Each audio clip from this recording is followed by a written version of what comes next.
Assalamualaikum warahmatullahi wabarakatuh.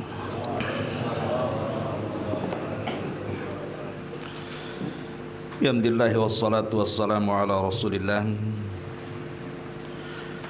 wa ala alihi wa sahbihi wa mawalah wa la hawla wa la quwata illa billahi wa ba'du.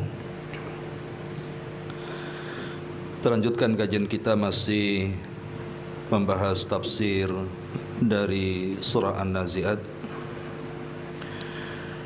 dan kita masuk pada ayat ke-42 dan seterusnya. A'udzubillahi minasyaitonirrajim. Bismillahirrahmanirrahim. Yas'alunaka 'anis sa'ati ayyana mursaha fima anta min dzikraha ila rabbika muntahaha innama anta munziru man yakhshaha ka'annahum yawma yarawnaha lam yalbathu illa 'ashiyatan aw duhaha. Mereka orang-orang kafir bertanya kepadamu, wahai Muhammad, tentang tragedi hari kiamat. Kira-kira kapan terjadinya? Untuk apa engkau perlu menyebutkan waktunya? Kepada Rabb-Mu lah dikembalikan kesudahan ketentuan waktunya. Engkau wahai Muhammad hanyalah pemberi peringatan bagi siapa yang takut kepada hari kiamat.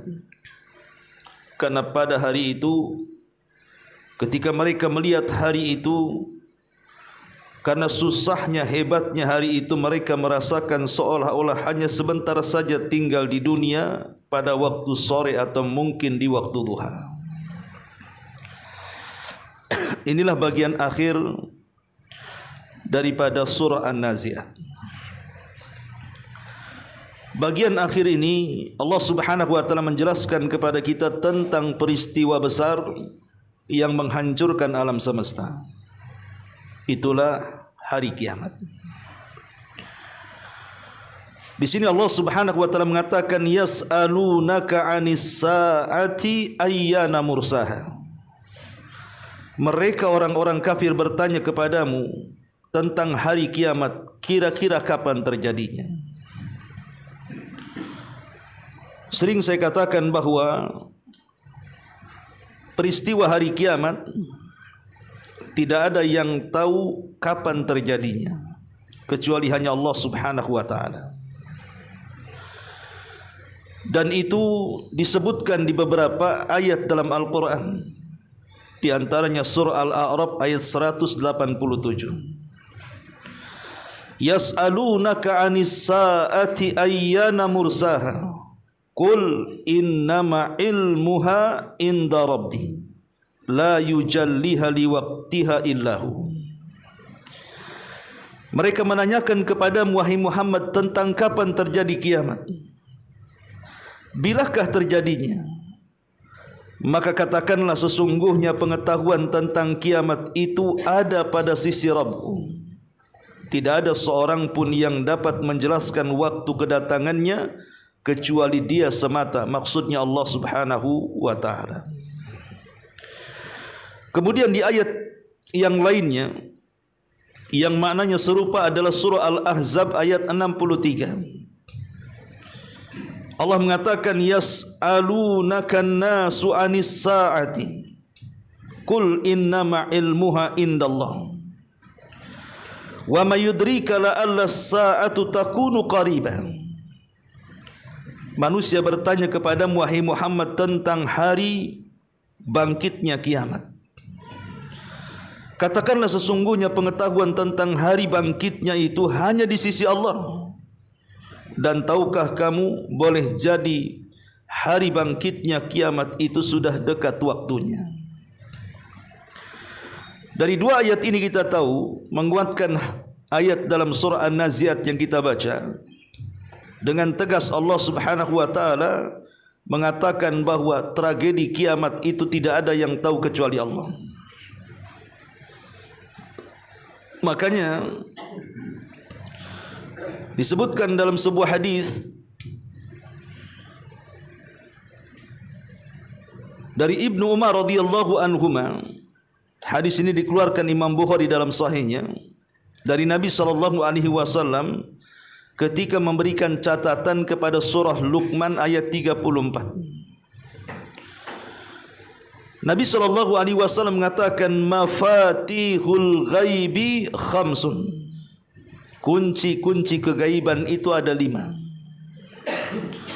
La ya'lamuhunna illallah. Di mana kunci-kunci kegaiban itu tidak ada yang mengetahui kecuali Allah yang menyingkapnya. Kemudian Nabi membacakan surah Luqman ayat 34. Innallaha indahu ilmus sa'ati. Sesungguhnya di sisi Allah lah pengetahuan kapan terjadinya kiamat. Wa yunazzilul ghaits. Juga kejadian kapan turunnya hujan. Wa ya'lamu ma fil arham. Dan hanya Allah yang tahu tentang kondisi bayi yang ada dalam rahim. Wa ma tadri nafsum madza taksibu ghadan. Jiwa tidak tahu apa yang akan terjadi esok hari. Wa ma tadri nafsum bi ayyi ardin tamut. Dan jiwa tidak tahu di mana dia mati. Innallaha alimun khabir. Allah zat yang maha mengetahui lagi maha menghabarkan.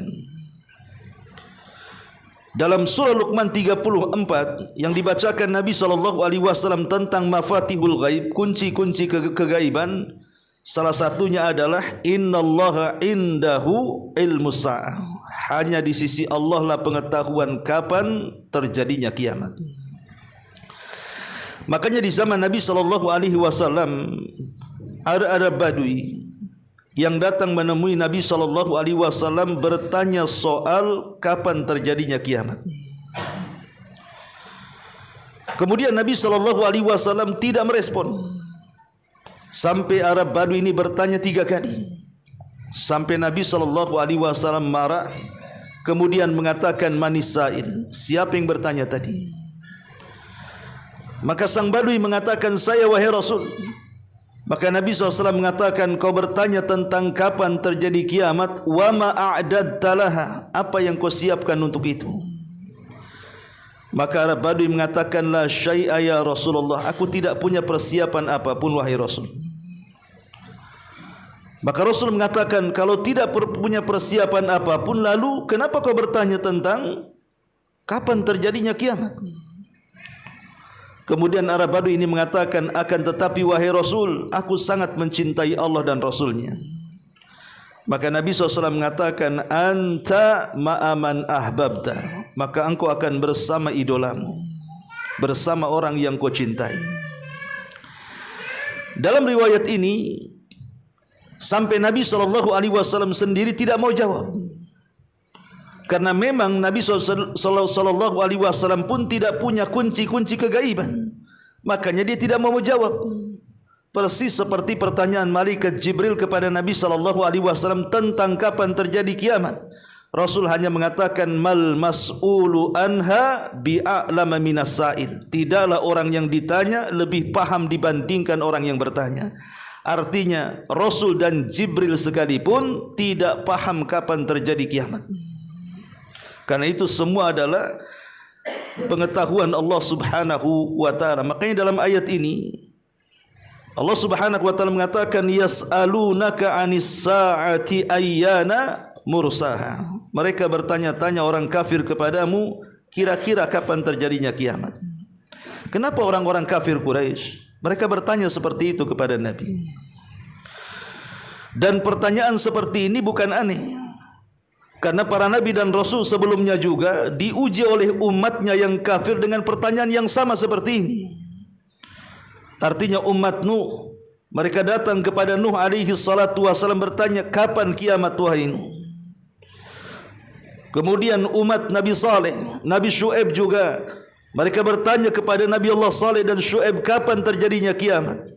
Semua para nabi direpotkan dengan pertanyaan ini oleh orang-orang kafir, agar nabi-nabi tersebut menjawabnya. termasuk Nabi SAW tidak luput dari soalan ini.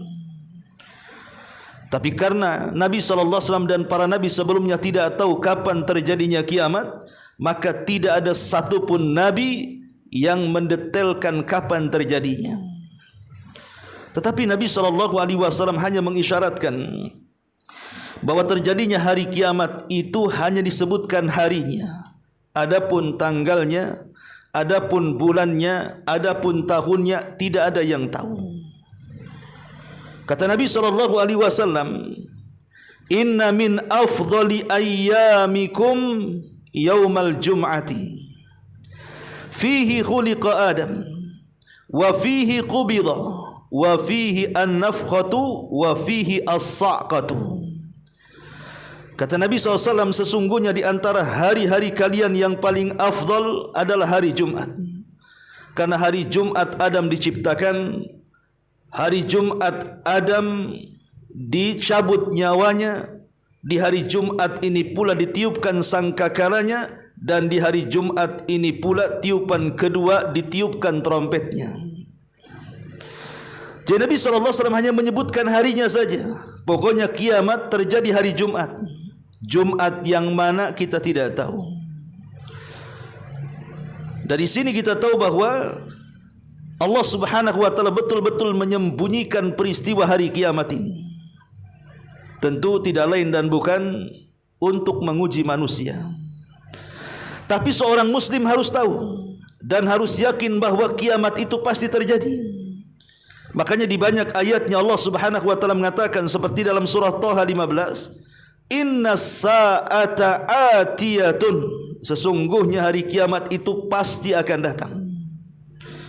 Kemudian terulang dalam surah Al-Hijr 85, "Wa inna sa'ata la'atiyatun fasfahi safhal jamil."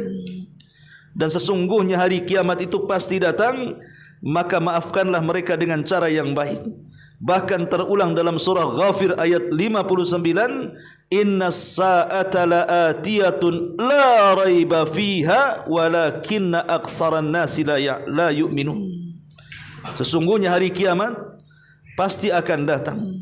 Tidak ada keraguan tentangnya, akan tetapi kebanyakan manusia tidak mau beriman. Ma'asyiral muslimin wal muslimat rahimani wa rahimakumullah. Tentu ada hikmah besar. Kenapa di sini Allah Subhanahu wa taala mengatakan yas'alunaka 'anis saati ayyana mursaha? Mereka bertanya kepadamu soal kiamat wahai Muhammad, kapan terjadinya? Maka Allah katakan fima anta min dzikraha, untuk apa perlunya kau menyebutkan waktunya? Apa gunanya sekalipun waktunya disebutkan, lalu apa gunanya? Apalagi Nabi SAW sendiri tidak tahu kapan terjadinya. Makanya Allah mengatakan ila rabbika muntaha, kepada Rabbmu lah dikembalikan kesudahan ketentuan waktunya. Kemudian Allah mengatakan innama anta munziru may yakhshaha, engkau hanya memberi peringatan bagi siapa yang takut kepada kiamat. Berilah peringatan bahwa kiamat akan terjadi, biar yang takut tetap takut, yang tidak takut tetap mereka tidak akan takut, karena mereka tidak beriman kepada kiamat. Maka pertanyaan pun muncul, lalu apa faedahnya? Kenapa Allah Subhanahu wa taala tidak mau menyebutkan kapan peristiwanya, hanya menyebutkan harinya saja? Disebutkan oleh para ulama, di antaranya Muhammad Rashid Ridha rahimahullahu taala dari Al-Alusi rahimahullahu taala. Beliau mengatakan wa innama akhfa subhanahu amra as-sa'ati liqtida'il hikmati tashri'iyyati dzalika fa innahu ad'a ila at-ta'ati wa ajzar 'anil ma'siyati kama anna ikhfa'al ajalil khas lil insan kadzalika. Sebutkan dalam tafsir Al-Mannar, kenapa Allah Subhanahu wa taala sampai menyebutkan atau tidak menyebutkan atau menyembunyikan kapan terjadinya kiamat? Kata beliau, karena di situ ada hikmah syariat. Apa itu? Dengan disembunyikannya kapan terjadinya kiamat ada dua perkara. Pertama, manusia akan lebih melakukan ketaatan lagi kepada Allah, karena mereka harus melakukan persiapan sebelum kiamat itu datang. Dan yang kedua, manusia akan lebih jauh lagi dari kemaksiatan, karena tidak mungkin manusia akan wafat, atau mana ada manusia yang mau saat kiamat datang badannya dilumpuri dengan kemaksiatan. Inilah kata beliau, kenapa Allah Subhanahu wa taala menyembunyikan dan tidak memberitahu kapan kiamat, supaya manusia semangat melakukan ketaatan dan supaya semangat manusia meninggalkan kemaksiatan. Dengan kata lain, supaya manusia persiapan terbaik untuk kiamat adalah ketakwaan kita kepada Allah. Wa tazawwadu fa inna khaira zadit taqwa. Berbekallah kalian, karena tidak ada bekal terbaik kecuali takwa. Dan takwa adalah melaksanakan perintah dan menjauhi larangan, memperbanyak ketaatan dan menjauhi kemaksiatan kepada Allah Subhanahu wa taala. Ma'asyiral muslimin wal muslimat rahimani wa rahimakumullah. Allah Subhanahu wa taala zat yang maha adil. Ketika Allah Subhanahu wa taala memberitahu bahwa alam semesta ini akan terjadi kehancuran, tidak ada yang selamat kecuali makhluk yang dikecualikan. Itu pun tidak banyak, hanya 6-7 makhluk yang dikecualikan saat kiamat tidak mungkin dihancurkan. Salah satunya ruh dan tulang ekor manusia. Itu yang ada di bumi. Yang ada di langit tentu sorga, neraka, arsy dan yang semacamnya. Tapi seluruh alam semesta, langit dan buminya, bahkan seluruh galaksinya dipastikan akan hancur total. Tetapi Allah Subhanahu wa taala zat yang maha adil, tidak mungkin mendatangkan kiamat itu sekonyong-konyong, di mana manusia tidak ada persiapan untuk itu. Lalu bagaimana bentuk keadilannya? Allah Subhanahu wa taala memperingatkan dengan menunjukkan beberapa tanda-tanda. Di sana ada tanda-tanda kecil yang terkadang muncul, terkadang berlalu. Dan di sana juga ada tanda-tanda kiamat besar yang kalau sudah muncul tidak mungkin berlalu dan akan terus-terusan muncul sampai kiamat dibangkitkan. Lalu apa hikmahnya? Kenapa Allah Subhanahu wa taala harus kemudian mendahulukan sebelum kiamat itu dengan tanda-tanda sedemikian rupa? Tanda-tanda kiamat kecil atau tanda-tanda kiamat besar, tentu ada hikmah dan tujuannya. Lalu apa faedah Allah Subhanahu wa taala memberitahu kiamat dengan memunculkan tanda-tanda itu? Pertama, si'atu rahmatillahi ta'ala, menunjukkan keluasan kasih sayang atau rahmat Allah kepada hamba-hambanya, di mana Allah tidak mengagetkan hamba-hambanya dengan kiamat mendadak. Di sini Allah masih sayang dengan kita. Ada kesempatan untuk bertobat sebelum kiamat dibangkitkan. Yang kedua, al-isti'dadu lirrahili wad-dar al-akhirah, mempersiapkan bekal setelah kematian, untuk perjalanan setelah kematian. Jadi dengan adanya tanda-tanda kiamat sebelum kiamat itu, berarti kan semakin banyak tanda-tanda yang muncul dari tanda-tanda kecil akan mengantarkan kepada tanda-tanda yang besar. Ketika itu kita ketahui bahwa tanda-tanda kecil ini sudah 90% lebih umpamanya terjadi, artinya sudah ada persiapan munculnya tanda besar, maka sudah sepatutnya kita bersiap-siap untuk menghadapinya. Dengan cara apa? Persiapan takwa tadi, persiapan sebelum kematian. Itulah orang yang cerdas yang dikatakan Rasul, al-kayyisu man dana nafsah wa amila lima ba'dal maut. Orang cerdas itu orang yang suka introspeksi dan suka membekali diri untuk kehidupan setelah kematiannya. Yang ketiga, imtihanun nufus bil imani bil ghaib. Jiwa kita diuji oleh Allah Subhanahu wa taala dengan apa? Dengan keimanan kita kepada yang gaib. Karena bagaimanapun di antara tanda-tanda orang-orang yang bertakwa yang disebutkan di permulaan surah Al-Baqarah, alladzina yu'minuna bil ghaib, mereka adalah orang-orang yang beriman dengan yang gaib. Jadi dengan munculnya tanda-tanda kiamat kecil itu, seperti umpamanya munculnya banyaknya perzinahan, diangkatnya ilmu, disebarnya kejahilan, diangkatnya amanah dan yang semacamnya. Kita sedang diuji oleh Allah Subhanahu wa taala, jiwa-jiwa kita ini, apakah kita masih beriman dengan yang gaib bahwa kiamat itu pasti terjadi? Karena ada yang meragukan masalahnya. Bahkan mereka kemudian berusaha untuk membantah hujah-hujah yang syar'i dengan hujah-hujah akliyah. Mana ada itu Dajjal? Dajjal itu bukan manusia, tapi simbol keserakahan bangsa Eropa dan Barat katanya. Mereka menghilangkan sosoknya kemudian berusaha mengganti dengan yang lainnya karena tidak yakin. Mana mungkin Isa turun? Isa sudah mati di tiang saliban. Enggak mungkin dia diangkat ke langit. Dan begitu seterusnya. Akhirnya kemudian banyak prediksi-prediksi, banyak cerita-cerita yang menyelisihi nas-nas asli dari Quran dan Sunnah Nabi SAW. Mulai ragu tentang tidak mungkin terjadi kiamat. Makanya dengan tanda-tanda itu harusnya Allah sedang menguji kita tentang keimanan kita dengan yang gaib, bahwa itu pasti terjadi, lulus atau tidak. Kemudian yang keempat, tasbitul imani fil qalbi, lianna kulla syartin idza tahaqqaqa qala al-mu'minun hadza ma wa'ada Allahu wa rasuluhu wa sadaqa Allahu wa rasuluhu wa ma zaduhum illa imana wa taslima. Dengan dimukaddimahi tanda-tanda kiamat kecil ataupun besar sebelum kiamat terjadi itu bisa memantapkan iman seorang mukmin dalam hatinya. Kenapa? Karena kalau seandainya tanda-tanda itu sudah terjadi semuanya, maka orang-orang yang beriman seperti yang disebutkan dalam surah Al-Ahzab 22, hadza ma wa'adallahu wa rasuluhu, ini semua adalah janji yang Allah dan Rasulnya janjikan kepada kami. Wa sadaqallahu wa rasuluhu, dan telah benarlah ucapan Allah dan Rasulnya.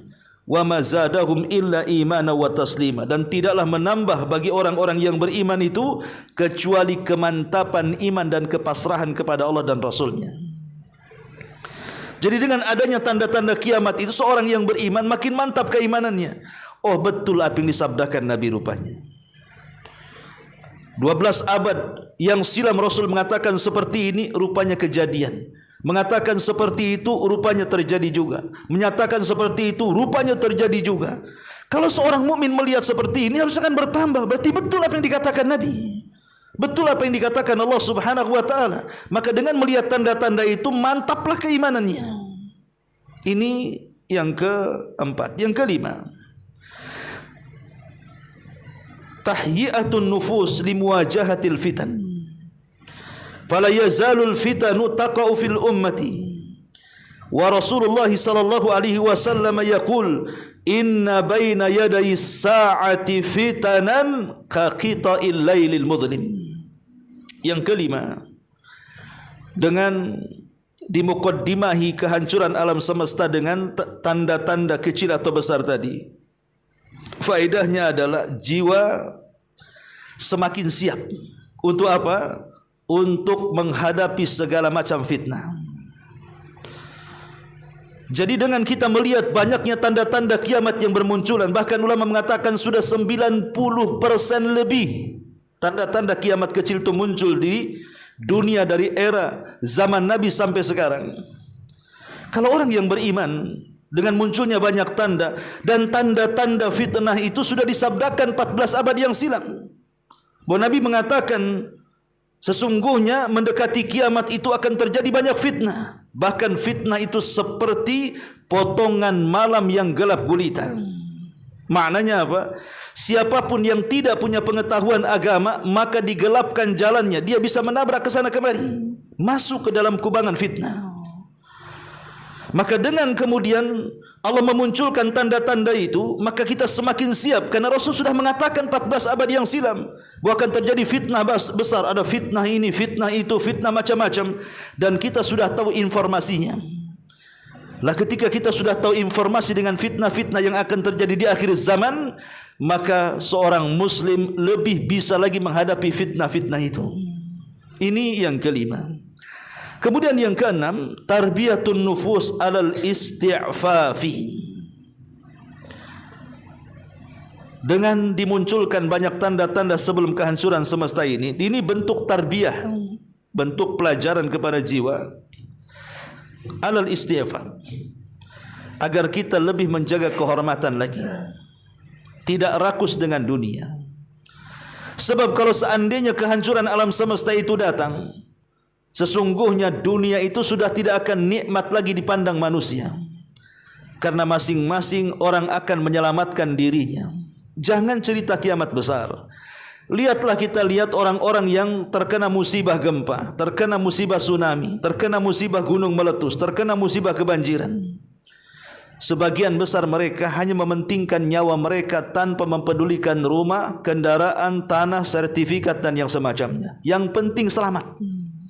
Kan begitu dalam kondisi musibah itu. Yang penting selamat.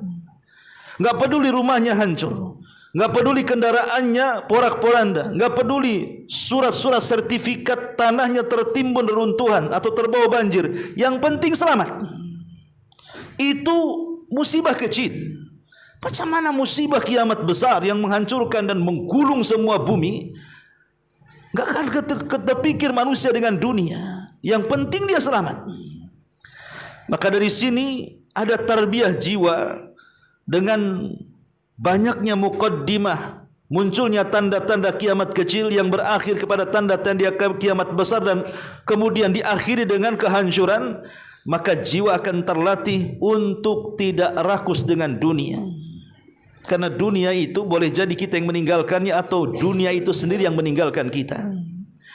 Kemudian yang nomor 7, al-hadharu minat tashabbuhi bil kufar.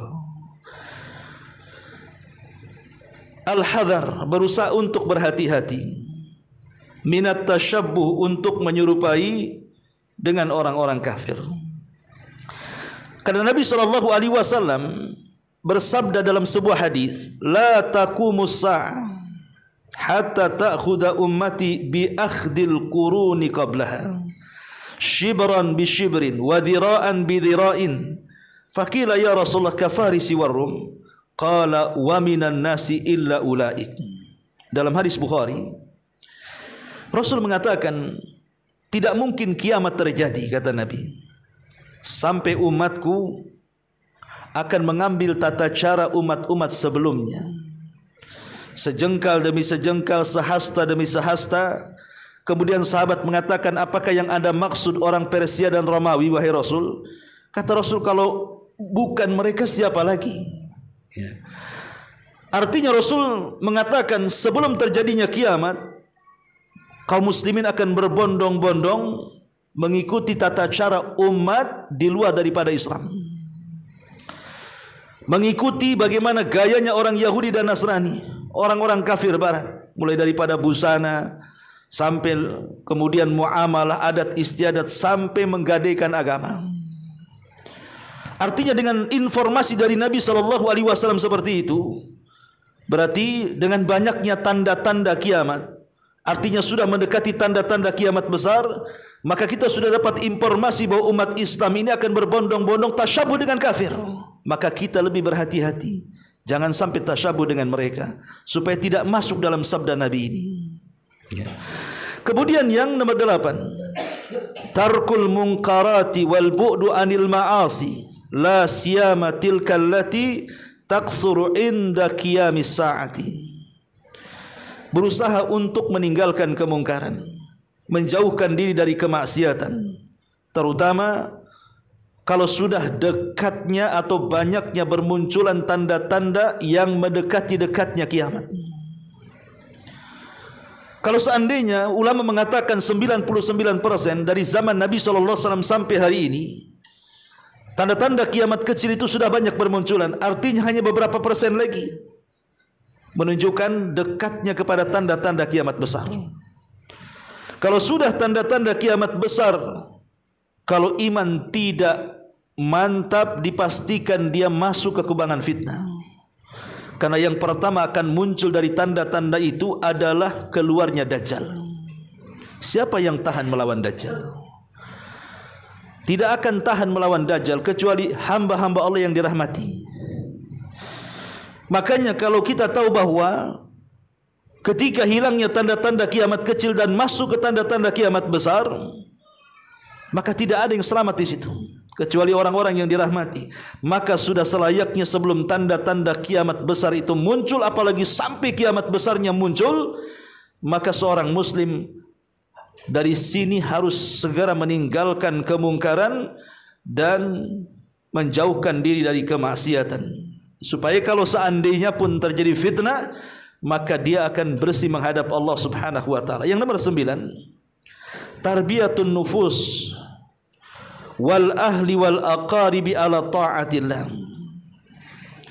Dengan adanya tanda-tanda kiamat tadi, jiwa, keluarga, kerabat dan manusia ditarbiyah agar lebih dekat kepada ketaatan kepada Allah Azza wa Jalla. Jangan sampai kiamat besar itu menelan kita. Jangan lagi cerita kiamat besar, kiamat kecil yaitu kematian, itu juga tidak bisa dianggap remeh. Karena hari ini banyak orang-orang yang mati mendadak tanpa ada persiapan. Siapa yang nyangka kita keluar rumah pakai kendaraan, tiba-tiba mati di tengah jalan? Tidak ada yang menyangka. Dan itu banyak terjadi. Perasaan motor baru beli, rem juga bagus, spion juga oke, dan dia juga mematuhi tanda-tanda rambu-rambu lalu lintas. Dia pun berusaha untuk tidak kencang-kencang, slow-slow saja. Rupanya bukan dia nabrak, orang yang nabrak dia. Siapa yang tahu? Ya. Namanya kematian itu adalah kiamat kecil bagi kita. Itu saja menakutkan. Macam mana dengan kiamat besar? Maka sudah selayaknya dengan memperhatikan tanda-tanda sebelum kiamat besar itu, maka kita ditarbiyah oleh Allah, kita, keluarga kita dan kerabat-kerabat kita, agar tetap lebih meningkatkan ketakwaan kita kepada Allah Azza wa Jalla. Kemudian yang ke-10, ihtiramul ulama wal iltifafu haulahum. Sebaiknya mendekati kiamat dengan bermunculan banyak tanda-tanda, muliakan para ulama dan jangan jauhi mereka. Nabi mengatakan, inna min asyratis saati thalathatun ihdahunna an yaltamisal ilmu indal asaghir. Sesungguhnya di antara tanda-tanda kiamat itu ada 3. Salah satunya adalah banyaknya manusia mencari ilmu pengetahuan indal asaghir. Asaghir di sini maksudnya orang-orang sesat.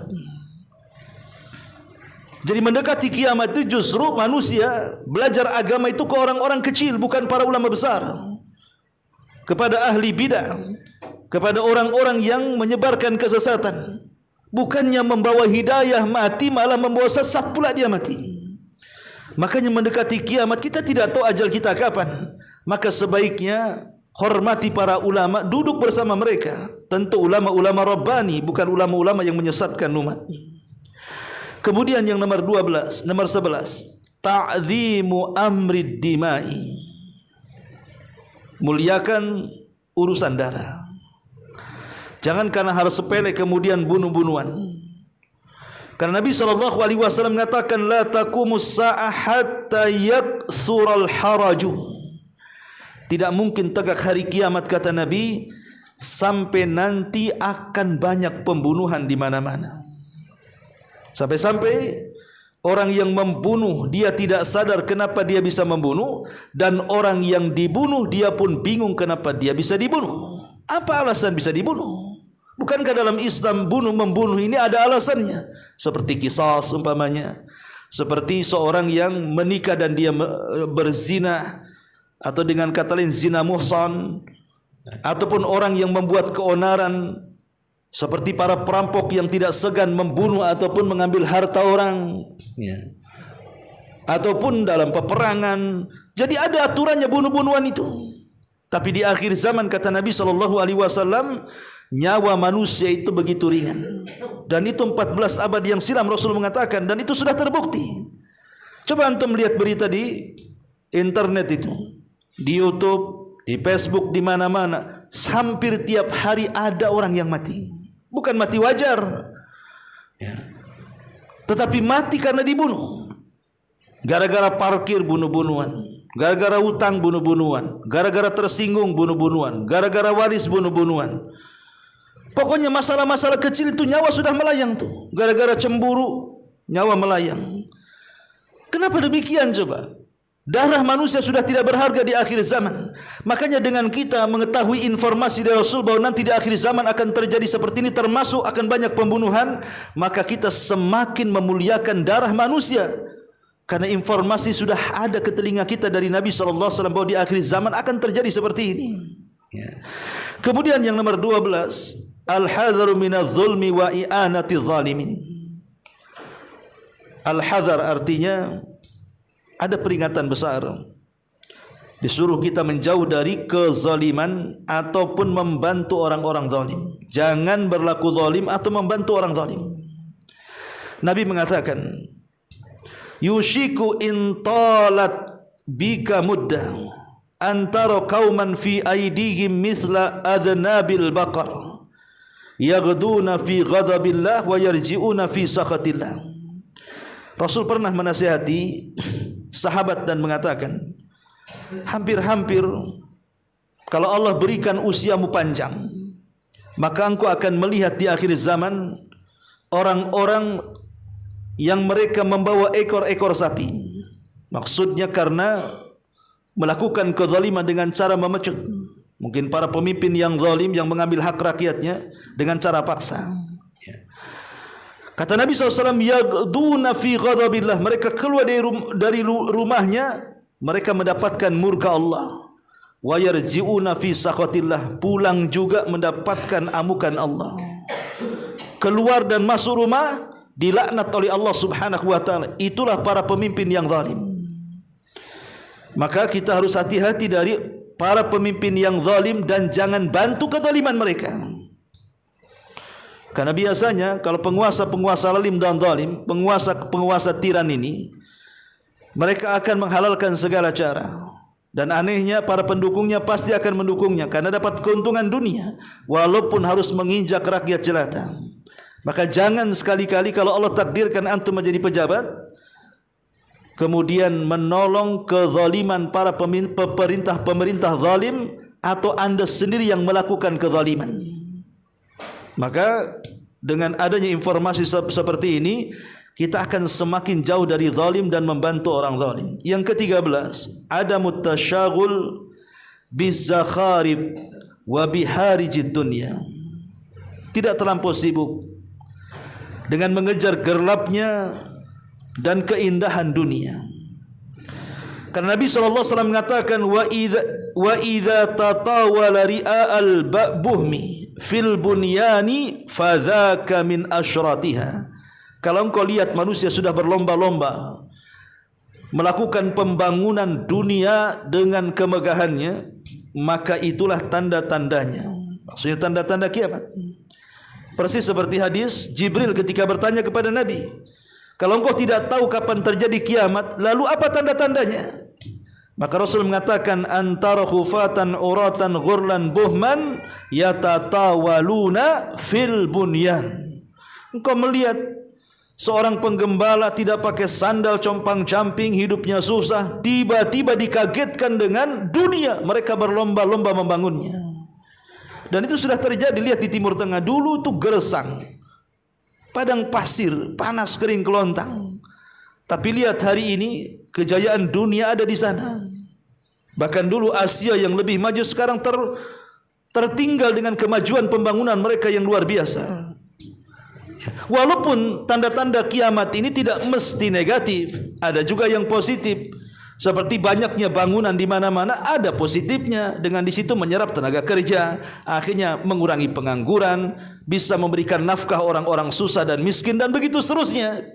Tapi maksudnya adalah di sini ketika manusia sudah mulai membanggakan dengan dunia, ini tanda-tandanya.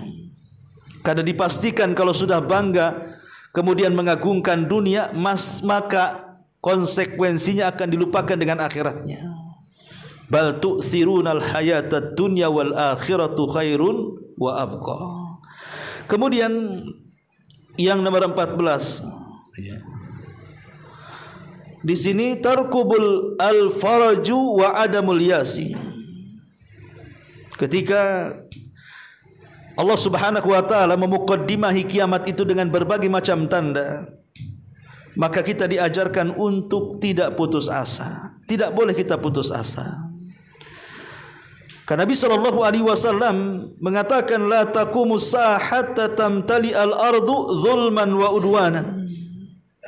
Tidak akan terjadi kiamat sehingga bumi ini akan dipenuhi dengan kezaliman dan permusuhan. Kita sudah dapat informasinya dari Nabi bahwa nanti di akhir zaman akan banyak orang yang berlaku zalim, dan kita hari ini merasakannya. Entah kita jadi orang zalim atau kita yang dizalimi.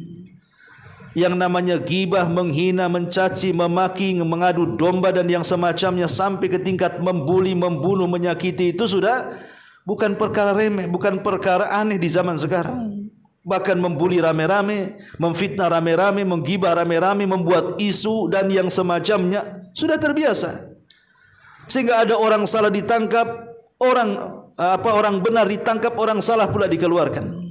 Orang benar menjadi terdakwa, orang yang melakukan kezaliman pula mereka yang merdeka dibebaskan. Dan itu sudah terjadi di mata kita, ya. Makanya walaupun terjadi banyak permusuhan, tidak boleh kita putus asa, tetap memperjuangkan kebenaran. Karena kita sudah dapat informasinya. Jangan terbawa-bawa dan terikut-ikut dengan mereka. Kemudian yang terakhir, yang 15 adalah at-tawadhu. Kita harus senantiasa rendah diri dan rendah hati. Karena di akhir zaman akan muncul para mutakabbirun, orang-orang yang menyombongkan dan membusungkan dada-dada mereka. Tentu karena tertipu dengan dunia. Maka seorang yang beriman tidak perlu itu. Karena bagaimana kita ini hamba Allah Subhanahu wa taala, zat yang berhak sombong hanyalah Allah Jalla fi'ula. Dia bisa menghancurkan kapan saja alam semesta ini, sementara kita tidak bisa menahannya. Dan kita hanya bisa pasrah dengan kehancuran, bahkan boleh jadi nyawa kita juga akan cabut di sana. Maka tidak perlu kita sombong menghadapi kiamat. Justru kita harus rendah diri. Jadilah hamba Allah yang baik, bahwa kiamat pasti terjadi, walaupun pengetahuannya tidak ada yang tahu kecuali Allah Subhanahu wa ta'ala. Ma'asyiral muslimin wal muslimat rahimani wa rahimakumullah, ya. Al-Imam Al-Qurtubi rahimahullahu ta'ala sampai mengatakan, ketika seseorang itu mengetahui telah dekatnya kiamat dengan dimuqaddamihi tanda-tanda kecil atau besar tadi, kata beliau, maka dengan pengetahuan itu manusia akan menjadi qasru amalihi, angan-angannya akan pendek. Tidak mungkin muluk-muluk, enggak punya sayap terbang ke langit, ya. Kemudian taubat nafsuhu bitaubah, jiwanya akan baik sehingga akan senantiasa memperbaharui taubatnya. Dikhawatirkan kiamat datang dia belum bertobat, ya. Walam yarkan ila dunya, dan dia tidak mungkin juga, kata beliau, orang yang terus mengenang akan terjadi kiamat dan yakin pasti terjadi, maka hidupnya tidak mungkin dimakan dunia. Kemudian kata beliau, dan yang terakhir beliau mengatakan, fama baki minad dunya aqal mimma madha. Tidaklah yang tersisa dari dunia itu lebih sedikit dibandingkan yang sudah berlalu. Artinya bahwa dunia ini hina, dunia ini fana, dunia ini sebuah ujian yang Allah Subhanahu wa taala berikan kepada kita. Tidak ada kehidupan abadi yang sesungguhnya kecuali sorga. Tidak ada kesenangan yang abadi yang sesungguhnya kecuali sorga. Lalu apa yang dipertahankan dari dunia ini? Kalau memang ada kehidupan setelah kematian, kenapa itu tidak dikejar? Bukankah dunia ini, kata Rasul, seperti jarum yang ditetes ke dalam, yang dicelupkan ke lautan kemudian diangkat, satu tetes itulah yang dinikmati semua manusia dari zaman Adam sampai yang terakhir mati. Lautan itu bak sorganya. Kenapa kita mengejar setetes meninggalkan yang luas begitu, maksudnya sorga? Maka ini sebuah kegilaan kalau mengejar yang setetes meninggalkan yang tidak ada pandangan yang meluas seperti lautan yang tidak bertepi itu. Maka di sini kata Imam Al-Qurtubi rahimahullahu taala, kalau sudah tahu bahwa kehidupan akhirat jauh lebih baik, kehidupan dunia adalah kehidupan sesaat, kenapa kemudian memperjuangkan yang sesat dan meninggalkan yang kekal abadi? Kemudian Allah Subhanahu wa taala di sini menutup ayatnya innama anta munziru may yahshaha ka'annahum yawma yarawnaha lam yalbathu illa ashiyatan aw duhaha. Engkau Muhammad hanya memberikan peringatan. Nabi SAW itu ketika mengatakan bahwa nanti di akhir zaman akan terjadi ini, itu. Macam-macam Nabi SAW memprediksi dengan tanda-tanda yang disebutkan baik yang kecil atau yang besar sampai dengan detailnya. Nabi menyebutkan baik tanda-tanda yang sudah muncul dan tidak akan kembali, baik tanda-tanda yang muncul dan tidak akan pernah dihentikan, baik tanda-tanda yang belum muncul pasti terjadi, atau tanda-tanda yang kemudian bercampur antara kecil dan besar. Dengan detailnya Nabi SAW menjelaskan kepada kita. Untuk apa? Innama anta munziru may yahshaha. Untuk memberikan peringatan bagi orang-orang yang ada rasa takut akan terjadi itu. Tapi bagi orang-orang yang tidak ada iman dalam hatinya, mana takut dengan peringatan itu. Justru mereka para pelaku yang masuk ke tanda-tanda itu. Kemudian Allah katakan ka'annahum yauma yarawnaha lam yalbathu illa ashiyatan aw duhaha. Pada hari ketika mereka melihat hari kiamat itu, karena suasananya yang sangat hebat, mereka merasa seakan-akan mereka sebentar tinggal di dunia, boleh jadi di waktu sore atau waktu pagi. Artinya ketika kita ini dari kecil, remaja, dewasa, tua dipenuhi dengan kesenangan. Kita lalui masa-masa tadi. Di mana masa kecil antum lalui dengan baik, masa remaja begitu juga, masa dewasa sampai masa tua. Tiba-tiba ketika tua dihadapkan dengan kiamat besar. Ingat bahwa memori masa lalu akan terhapus dengan satu teriakan trompet Israfil. Seolah-olah kita tidak pernah hidup di dunia kecuali hanya di waktu sore atau di waktu duha saja. Padahal dia sudah hidup mungkin 70 tahun, 80 tahun, 100 tahun. Kenapa? Karena dahsyatnya kiamat menghancurkan memori kita. Hilang semua memori itu. Seolah-olah kita baru lahir kemudian mati. Itulah kedahsyatan hari kiamat yang membuat orang mabuk padahal tidak mabuk. Yang membuat ibu-ibu yang hamil keguguran, yang membuat orang lupa dengan anaknya, lari dari saudaranya, lari dari orang tuanya, lari dari orang-orang yang dicintainya, karena pada hari itu semua kesibukan hanya mengarah kepada dirinya. Di mana Allah mengatakan yauma yafirrul mar'u min akhi wa ummihi wa abi wa sahibatihi wa banih likulli imri'in minhum yauma idzin sya'nun yughni. Pada hari itu manusia menyibukkan diri sendiri tanpa memandang siapapun di sekitarnya. Dia lupa kalau dia punya anak, ditinggalkan anaknya. Dia lupa kalau punya pasangan, ditinggalkan pasangannya. Dia lupa kalau punya orang tua, ditinggalkan orang tuanya. Karena sibuk menyelamatkan masing-masing. Begitulah kemudian manusia karena begitu kacaunya sehingga seolah-olah mereka baru lahir kemudian mati. Inilah dahsyatnya hari kiamat yang disebutkan dalam surah An-Nazi'at. Dari sini berakhirlah surah An-Nazi'at dan insyaallah kita masuk dalam surah An-Naba. Baik, sampai di sini. Sebelum kita tutup, kalau ada yang mau bertanya silakan. Kalau enggak kita tutup.